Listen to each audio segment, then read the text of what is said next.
I'm Emma Curtin, host of a new true crime podcast called Murder Archives. It's set in Toorak in 1929 about the murder of Norma Reese McLeod. Search for Murder Archives where you're listening right now.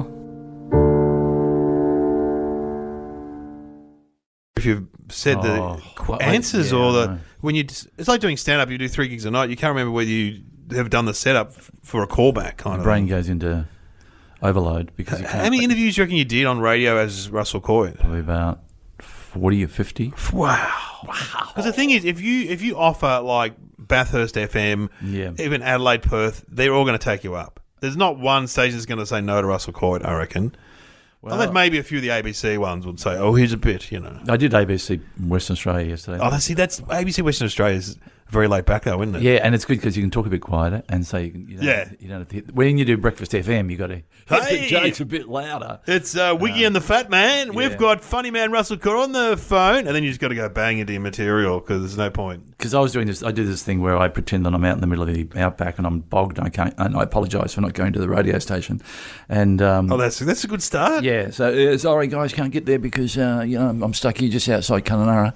That's me doing Russell Coit, by the way. Did you notice that the only difference between me and Russell Coit is I have a bit more of a lisp? Yeah, he's a bit more Aussie too, though. Yeah, a bit more Aussie.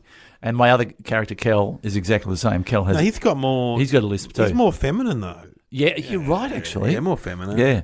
Hey, sweets. So what's Wayne Wheeler then? Oh, well, he's just me. He's more straight up Aussie. Yeah, he's me. Bogans. Probably 25 years ago. And I do the setup, and then. Can you send Dick Smith? Can you send Bronwyn Bishop? Can she fly helicopters? And then we do the interview, and then at the end I go, I think I can see Dick Smith coming. Oh, Dick's going to land on my Coit. This is really good. Blah blah blah. Quality stuff. The Vegemite's falling out. What the hell's going on? But then as I'm doing the end of it, I go.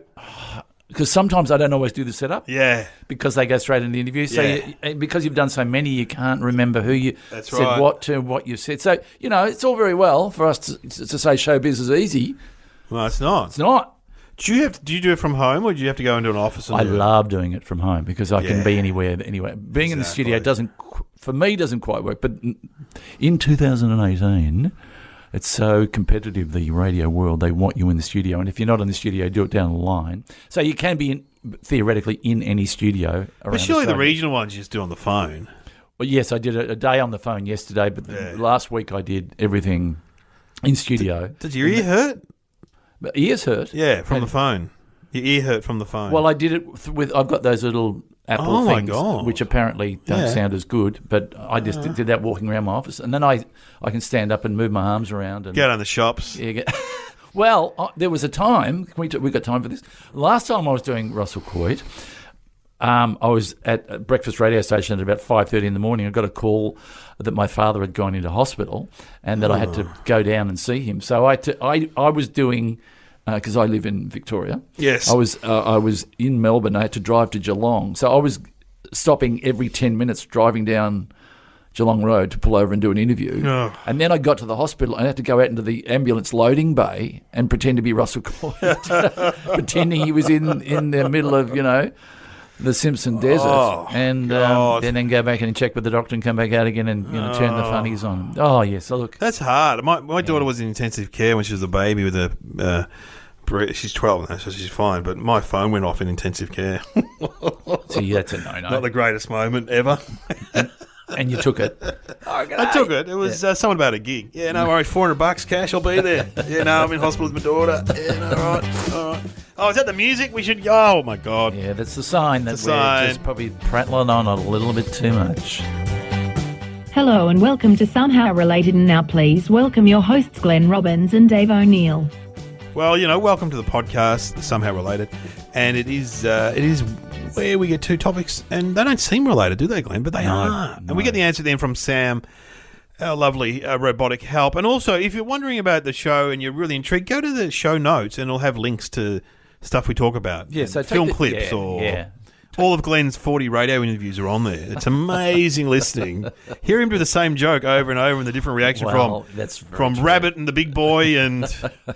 There's always one nickname in the lineup. Yeah. Yeah. Oh, man, I love it. Or Whizzer. Oh, I've been in those meetings because when we did Husey, Kate and Dave, we had to work out there were two Daves. It was Dave Hughes and Dave O'Neill. What did you do? Well, it was Hughesy. And Hughesy- was that your idea? No, reckon it was. I can't remember. But Kate was always Kate. She was never going to be anything Yeah, else. right. She could have been Langers, So Hughesy, Kate and Dave. Hughesy, Kate and Lang. Oh, that's a good Hughesy, one. Kate and Dave. People still say to Hughesy, I love your show, Hughesy, Kate and Dave. And it's been like over 10 years. I love Hughesy, Kate and Dave. Anyway, what are the topics, Hughesy, Kate and Sam? Nike and the Utah murderer. Oh, my God. So it's Nike? And the Utah murderer. Yeah, I don't know. I'm not. The Utah Well, murderer. I mean, I'm a bit of a serial killer fan. Are you? And, well, okay. I think I've said this before. I hate all the gruesome stuff where they kill people. I find that horrible. Yes. But I like the police investigation stuff. Yeah, see, I'm the opposite. Oh, you like that? I just can't stand the thought No, of I these evil agree. bastards Yeah, no, I agree. dressing up as a security guard in a university car park. You're Yeah. like, oh, Yeah. no, Yeah, here we go. And even if it's a reenactment, I go, I don't it's need to, I horrible. don't want to see this. I don't want to see and they get into the blood splatter, and they, Man, there's shows on TV. BBC and ABC have always got those shows on of, Silent Witness or whatever. There's a gruesome body. There's always a teenager. when you Or get what about Law and Order SVU? There's always a baby in the dumpster. We found a baby in the dumpster. My good Lord. yeah, because you get complaints about certain jokes that we do, and you go, Yeah. "Did you see CSI last night? I know. Did you? Unbelievable. Yeah." And they're more graphic these days. Having We're getting said, old. having said that. You love a good serial No, I killer. was going to say, a friend of mine said, they shouldn't have all those things on the TV. But, when I was a kid, we used to watch Cowboys and Indians and stuff. And I didn't turn into, You didn't turn to a cowboy. No, I didn't go Or an around. Indian. Well, I mean, America just seem to have a lot of serial killers. I assume because he's got a title that he is some kind of. He hasn't just done one murder. He's done Maybe, several. he did something and which made him notorious, which then they had to give him a title. The Utah murderer. Which is not a great title because they've just gone, what do we got? Where we live. Well, there was the backpack. What do they call Ivan Milat? The backpack killer or whatever. Yeah. But it's fair to say though he wouldn't be the only murderer convicted in Utah in the last 50 years. There'd be hundreds of them. So Utah he must have done is something like- pretty. Where it's not down south, is it? It's up north, isn't it? Midwest, isn't it? Utah. West and I don't know, Sam. Where's Utah? Utah is in the American West, 13,610 kilometers away. Okay, so it's not north. So it's not up like Just in- Fargo territory. It's right in the middle. And I think cowboy. And the photo she showed us, it's cowboy country. Yeah. So So that's the Utah murderer, I assume he's not a cowboy. See, murdering people in the cowboy days, you weren't really a murderer. You were an outlaw or a hero or something like that. Whereas this guy's obviously more recent, the Utah murderer. The great Utah murderer. But Nike. I mean, I've got Nikes on at the moment. Have you? Yeah, look at that. Just do it. Let's See, Nike, they're the ones that you wear for a bit of, no disrespect. Comfort They are before comfort. before any sporting activity, really. Yeah. They're sort of, you could go to, Yeah, they're like leisure wear. it's not like you, No, it's not. You want to get these at those running shops. no. You know when you go to the running shops and that serious, guy who works as a personal trainer comes out and measures your feet and goes, so you want to get into jogging, do you? Okay, you've got to get the Asics on. You've got to get those proper. Yeah. I remember when I went About to $300. to a personal trainer, he took me to a shoe shop and he said, you just can't wear these Nikes or, No. Converse. No, you've got You've got to to, get proper running. so you got those at Fitness Kmart? shoes. Kmart? Or what did you? My wife got those. I don't know. Probably Kmart. So she brought home shoes for you. Mate, every piece of clothing that No. you're looking at, my wife has bought. So she every knows bit. that's Single. incredible. This you don't jacket. you don't go out together. She comes Nah. in. I found this is. No, she sometimes goes to shops and she does a lot of online. So she, Online shopping that's her full-time job. I often say, people go, what's your wife doing? I go, I don't know, he's buying stuff on eBay a job. And that's what she does. and do you ever knock it back, or do you go, I wouldn't wear that? Or do you, Sometimes I do. She's a big fan of like boots. I'm like, I don't really wear boots. Like sort of you could sort of wear them. They're sort of like flash-looking desert boots or a suede. These. Yeah, that kind of thing. they're a hush puppy. Yeah, so she would buy them and I would never wear them. Yeah. She goes, what about like corporate geese? I'm like, these days, what I've started to do. She bought me chinos, right? Yeah. And I'm kind of like, chinos. Yeah, They're you've so crossed over when you're wearing Yeah, but chinos. they're so comfortable. You know, They're beautiful. and in summer, they're so cool. And also, they look a bit dressy. So now when I go into a corporate you're a gig, Gaz man. Go yeah, on. I am a Gaz man. Yeah, you Gaz man fits me. Gaz man, because Gaz man's fat. I don't know if you've seen a photo of the man behind Gaz man. He's not a guy at school, Pete, who's actually, anyway, in my sitcom, there was a guy modelled on him, played by Dave Thornton. Pete was the face of Gazman. And it really shat me because he's not fat at all. He's a very fit, incredibly good-looking model. It's usually good-looking, grey-headed men, Gazman, isn't it? With Yeah. in their early 50s. Yeah. So he would be 40s, and he gets work for Gazman, Country Road. He was riding a horse in a catalogue the other day. And then the canteen lady sticks him up in the window. There's Pete. He's actually a really good guy. But anyway, look. So Nike. And so you would... But chinos are very comfortable getting... Anyway, let's talk about Nike. But just please don't wear chinos with Nikes. I do sometimes. You know what I do sometimes? This is my new thing when I go to, say, a gig in the country where it's sort of formal. I put a shirt on with my chinos, tuck it in and put a tie on. And then the jumper. Not. Yeah. And my wife goes, you look like a stock agent. Yeah, you look like you're about to auction cows. I went, good. That's the look I'm going for. And seriously, you go up to Wagga or Yarrawonga and they all look like that. You're one of them. They're one of them. And so then they... And also, the tie gives the illusion that you've dressed up, yet you've got runners on. Hey? Bit of a tip for anyone. Because, you know, the idea of semi-formal in the country is just not what people expect in Adelaide or Melbourne or Sydney. Because if you can fit into the room, you're part of the tribe then, aren't you? So Yeah. They accept you a little bit more. And also, if you're the comedian or whatever, you can be a little bit, what's the word, loose with your dress standards, I reckon. Yeah, of course. Yeah, but you don't want to go too far left, though. Oh, no, you can't. I've had complaints about my dress before. Yeah. He looked like a drifter, I think one of the comments was. And look, I probably did. I had an unironed shirt and jacket, and I just looked like a slob. Do you ever wear your... See, don't make the mistake that I did, which in summer I wore my Nikes without socks. Oh, no. Because once that smell gets into the... Yeah, I love socks. I can't stand wearing shoes without socks. A bit weird, but I can't stand it. No, it's not weird. Because my kids walk around the house in bare feet all the time. I'm like, and we've got like a cat litter tray. There's stuff everywhere. You just, Oh, you could... Yeah. What about the backyard? What are they... Yeah, they wear no bare feet. One of them's been stung by a bee twice. Probably the same bee. And yet they still continue to wear bare feet. Are they drinking and smoking as they wander around? Yeah, my nanny used to wear bare feet all the time in the kitchen when she cooked. Like a real, I don't know whether it was a poverty thing or what it was. She just liked it. Anyway. We used to think we were hilarious. We'd walk down the beach in bare feet and then we'd stop and do up our laces. We thought that was pretty funny. Well, pretty funny. I did a gig for McDonald's, and this guy owned 5 McDonald's in Bendigo, I think it was, and he married a British woman, and I was just intrigued, and I said, so you bought out your wife she was from London, to Bendigo, and I said, well, what was that like? And he goes, the thing she couldn't get over was people wearing bare feet in the street. Yeah. Well, she said it was just unheard of in Bendigo. Yeah, in London. Britain, in London, yeah. It does throw me a bit if someone's up at the supermarket and it does throw me a little bit. I go, you got every right, but I don't know. I went to Mullumbimby once, which is near Byron Bay, and there's so much bare feet walking going on around there. But I saw a hippie couple. Yeah, Mullumbimby? It's near Byron Bay. Oh, yeah, inland. It's inland, that's right. And that's where all the people that settled Byron Bay have moved to, because Byron's too commercial. Man. It's a dreadlock or two. Oh, man. And I saw a hippie couple, and the guy had bare feet, but the girl had socks on. I'm like, come on. Make a commitment to the bare feet. Let's have a chat. Just sit down. I'll buy you a coffee. Let's just go through a few basics. Now, I've got a Gazman catalogue here, and I'm just going to show. That's the friend of mine there who's modelling, and you can see what he's wearing. That's what I want to see next time I come to town. Don't you love it, though, when someone changes their look when you haven't seen them for 10 years or something like that? They used to be a hippie, and now they're corporate or... Yeah, I know. It's funny, isn't it? And they get a bit caught out when they realise that they're catching up with someone like you who knows the other them. Yes. And they're being the new them. Now, we used to play in bands in the 80s, and there was a band called Razor Babies. Yeah. And the lead singer had the full-on punk haircut and the leather jacket and the earrings. About a year later, we saw him in the city, and he was wearing a suit. And he goes, I'm working for my dad's merchant bank now.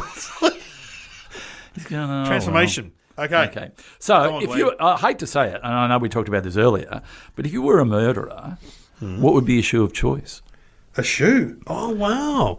Well, I think most murders aren't, by what I've read in my books, most murders are normally domestic and they're not planned. It's just, but these serial killers plan stuff. Yeah. So you would think they wouldn't wear a boot because it would leave a big if you wore a bloodstone, it would leave a big print. shoe mark. Yeah, that's the first thing they look for, especially if there's soft ground around. Because, you often read these cases where, the serial killer, obviously, he could have been a policeman or he has knowledge. But these days, you can just Google that stuff. So before they're going out to kill someone, they're like, okay, bring some bleach, plastic bags. Yeah.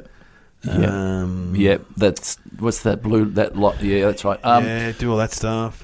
You probably, if you want to make a bit of a getaway, you'd want a shoe that was a running shoe, a shoe that made you. It's like that guy with those horrible murders near the football ground back in Melbourne. Remember, it was on Underbelly when they came to the guy was a runner. He ran in, did the shooting, and then he ran off again. Yes. Yeah, Mooney Ponds or something like that. It was somewhere out that way. Somewhere, near where I grew up. Yeah, it was. Yeah. So he ran over a bridge, didn't he? He ran over a footbridge. Yeah. He was the running killer or something. The running killer. Yeah, something like that. But the thing I'll say about Underbelly, they only shoot each other. They rarely shoot a stranger or something. Yeah. But occasionally there's a mistaken identity where they think you're Carl Williams or something like that. Yeah. They have a crack at you and you're like, I'm not that guy. Yeah, because they could. It's easy to get it wrong. I mean, when we did the comedy club in Carlton, they used to I remember the manager saying, "Don't talk to the table down the front," because it was Alphonse Gangitani and all those guys. But they were laughing. So what do you guys do? You do a bit of... anyway, we'll keep moving. You just want to tell them to be quiet or just... if they... why didn't you laugh? Criminals. Because you're not funny, mate. So, I'm... Okay. Well, I don't really have a theory on this. I reckon Nike... do you reckon it's specific to the Nike...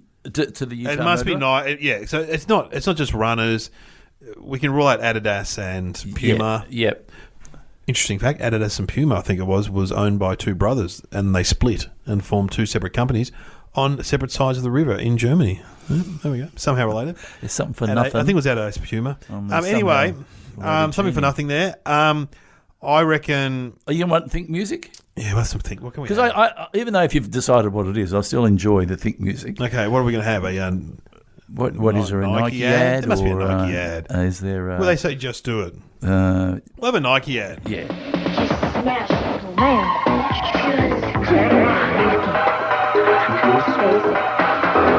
man. Just do it. Just do it. Nike, just do it. I love that slogan. I often say that. Just do it. It's not a bad theory on life. It's not a bad theory on life because this is the thing in show business. People are like, I want to do this, I want to do this. I want to do this show, I want to do this podcast. Just do it. Yeah. Don't wait for permission, Glenn. When you do your motivational book, or do you do any motivational speaking? I should do motivational speaking, shouldn't I? Yeah. Come out in a linen suit, a low round of applause. Ladies and gentlemen, you can do it. Yeah. I've seen those guys before, and some of them aren't very good. I reckon I could do a better job. Nobody turned up. I was asked to host, and nobody came. Oh, no. I like three, and it was like, come on, everybody, let's get clapping. And it was like 3 people. I feel like Anthony Robbins or one of those guys. Obviously not him, it was up in Brisbane, and everyone meant well, and I was paid well, but yeah, it was just nobody there. It was really sad. And they always have a book, and now these days they occasionally have a self-published book. Yeah. Called, something like You Can Do It. But I mean, I remember going around to Hughesy's house like 20 years ago at least, and this is when he lived in a flat, and he had all these inspirational slogans on his wall, like "You're a winner" and "You can do it," because he used to read those books, and I always used to hang shit on them, those books. But then I read one when I was waiting for a massage in Dalesford. It's pretty good. 7 Habits of Effective People. I read. Yeah, but do you That's not a actually? bad book. They are when you read them, they are good. Like the one that's out at the moment. The Subtle Art of... Oh, not giving a fuck. Yeah, I didn't like that so much. I liked it. You liked it? Did it affect my life? No, it didn't. No. But I enjoyed it. Oh, the Effective Habits of Effective People is good. But do you apply those things? Some of them I do, yeah. It has a whole chapter on saying no to things. Oh, but that's a good book. The Art of Saying Getting No. to Know. Yeah. It's a great book. Yeah. Yeah. Which Anyway. reminds me, I can't do your charity benefit you asked me to do. So I've been mulling when the ad was on. Yeah. Sort of. Because part of me went, maybe, because it's Nike, he's a murderer, maybe his murdering move was like a swish. Like a swoosh. Like the Nike swish. Yeah, which is a morbid thought, but maybe You know what I mean? Like Yeah. maybe he'd cut them in certain areas with a swoosh. But then my I thought God. no, because that wouldn't be right. That's gruesome. So I'm going to go more. I'm going to go a bit more CSI. Yeah. I'm going to say that's what got him. He always wore Nike, and and they did a footprint test, and that's why it was always Nike, and they knew that it was him. That's what did him over. Mine's similar. I'm going to say that originally he was caught. That was true, that he always wore Nikes, and they called him the Nike murderer, and Nike actually intervened and sued the police department, said you can't keep calling this guy the Nike murderer, so they changed it to the Utah murderer. Yeah, because that's interesting. Because why would mine be notorious? See, yours is notorious. Mine's the Nike murderer, Yeah. and then Nike got really upset. Come on, the sales are down. Call him the Puma murderer. Well, no, he's not wearing Puma. He's wearing Nike. Yeah. Okay. Okay, well, I think just yours is change going- it to the Utah murderer. We've had hundreds of murders this year. Okay, we need the answers, Sam, do we? Let's do it with the final words of the Utah murderer Gary Gilmore before he was executed in the late 70s. An advertising agency owner working all the Nike account heard about the last words and adapted them for the Nike advertising campaign. Wow, that is amazing. So the last words of a convicted killer were turned into an advertising slogan. He was that watching we it on the say. TV, and was he watching it? Or was he at the execution? Did he know him? Because normally I don't know whether they get airtime as far as do they. I think, but sometimes last words become famous, like, of course, Ned Kelly, Such Is Life, Yeah, right. which, as we know, Ben Cousins has tattooed on his stomach. Oh, really? So, yeah. What was Spike Milligan's? I told you I wasn't feeling I told well. you I was sick. Yeah. Funny. And so he's just gone, but, let's do it. Hang on. A historian researching the Kelly execution claims that none of the official party present at the hanging, including the governor of the jail, were ever quoted as saying they heard Kelly utter such as life. Oh, come on, Sam. Don't ruin the Yeah. bloody magic. What were his last words? Oh, this rope's a bit tight. Jesus. That's terrible. So anyway, there you go. It just goes to show, always, when you're in advertising, always have your ear to the ground. Hang out with criminals. Yeah, nothing's not good enough for the whiteboard. Put that one up there. Okay. I don't mind let's do it. I like let's do it. Let's do it. Instead of just do it, I reckon I think it could be my new slogan, my new motivational book, Dave O'Neill, let's do it. Yeah. Would we get in trouble if we sing a song on the out? No. Parody? Because it is a great song. Let's do it. Let's just fall in love. Oh, yeah. Go on. How's it go? How's it? I can't we can't remember. play it. We're not allowed to play it. No, for copyright reasons, but let's do it. No, not. It's not. And we do it. It's not that one, is it? Let's do it. Let's fall in love. That's from the 70s, I reckon. Yeah. Maybe we won't go Let's out on do that. it. Maybe he was singing at his execution. Let's do it. What do you do with those guns? Bang. I think he got shot too. But what if you were the advertising agency? No, what if you were Nike and you go, love the slogan? Would you tell Nike where you got it from? No. No. It's interesting He's how- done why that. not- He's done that so far down the track, I reckon. Yeah, He didn't yeah. announce that at the meeting. Hey, guys, I don't know if any of you caught the execution of the Utah murderer. He had a great slogan that we can steal. Yeah. Just do No, it. they would knock that on the head. They would go, well, why don't we check what Jeffrey Dahmer said before he was executed? The execution happened in 1977 and the ad campaign was released in 1988. Oh, wow. So it was like 10 years after. Where did he put that on a bit of paper and put it in his Yeah. wallet? Yeah. You know when you do that? You Let's go, do it. Well, pre-computers, let's do it. I find, we do it? Yeah, I do that. I write things in my diary and I go, yeah. what is that all about? Of course. Just Of do course. it. That makes sense. Okay. You've got the Nikes on. Okay, go for a run. Yeah. Thanks for listening.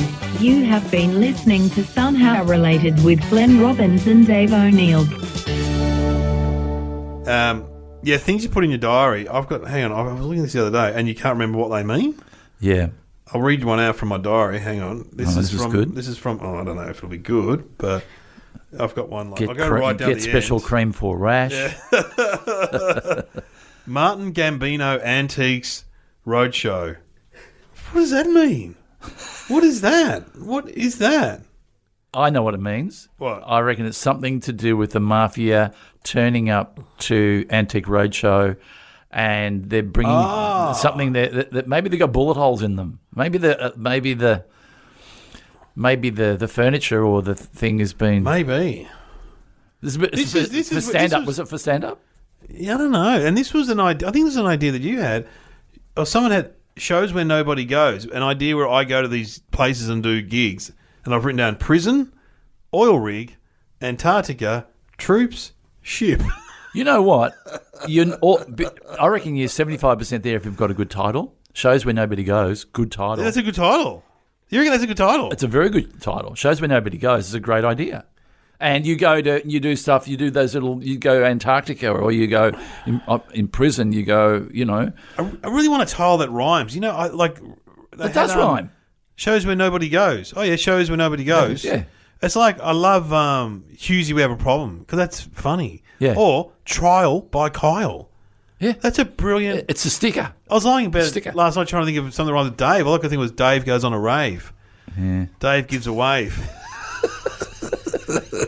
Glenn in a pen. Oh, yeah. Glenn. Nah, the end. No wonder they didn't get up. They were just. Robbins. Fobbins. No, Robbins is hard. O'Neill, orange peel. You didn't do well in advertising, did you? Nah. Yeah. And you're fired.